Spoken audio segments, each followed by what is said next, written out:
Social మీడియాలో వచ్చిన వార్తల మీద ట్విట్టర్లో నేను అదే రోజు ఖండించిన. ఒకటి. రెండు, చివరికి మా నాయకులు దాసోజు శ్రవణ్ గారు ఎర్రోల శ్రీనివాస్ గారికి చెప్పి పోలీస్ స్టేషన్లో కంప్లైంట్ కూడా ఇచ్చి ఆ కంప్లైంట్ను కూడా నా ట్విట్టర్లో ఫేక్ ప్రచారం నమ్మొద్దని, తక్షణమే డీజీపీ గారు వీళ్ళ మీద చర్యలు తీసుకోవాలని చెప్పి కూడా నేను రాష్ట్ర డీజీపీ గారిని కోరిన విషయం కూడా మీకు తెలిసిందే కదా. ఏం రగ్గా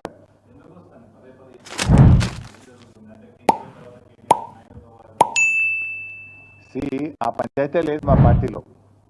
నేను చాలాసార్లు కూడా చెప్పాను, మీరందరూ కూడా చూసింటారు. ఒక్కసారి కాదు, కొన్ని వందల సార్లు చెప్పి ఉంటాను. ఇవాళ కేసీఆర్ గారు మా పార్టీ అధ్యక్షుడు, ఆయన యొక్క ఆదేశాలను తూచా తప్పకుండా పాటించే ఒక క్రమశిక్షణ కలిగిన కార్యకర్త హరీష్ రావు అని చెప్పిన.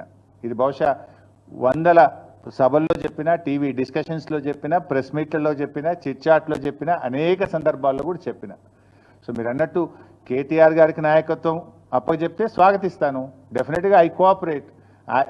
ఒక కార్యకర్తగా హరీష్ రావు పార్టీ నిర్ణయాన్ని, కేసీఆర్ నిర్ణయాన్ని ఎప్పుడైనా శిరసా వహిస్తాడు తప్ప గీత దాటే వ్యక్తి కాదు.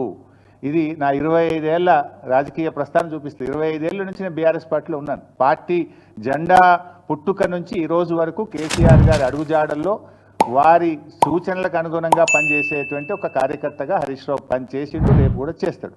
Thank you.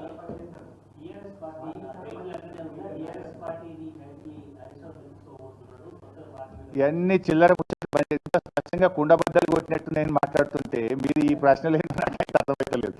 ఇంత కుండబద్దలు కొట్టినట్టు వందల సార్లు చెప్పినా మళ్ళీ ఈరోజు కూడా చెప్పినా కదా. My leader is KCR. What ever KCR says Harish Rao will follow it. That's all.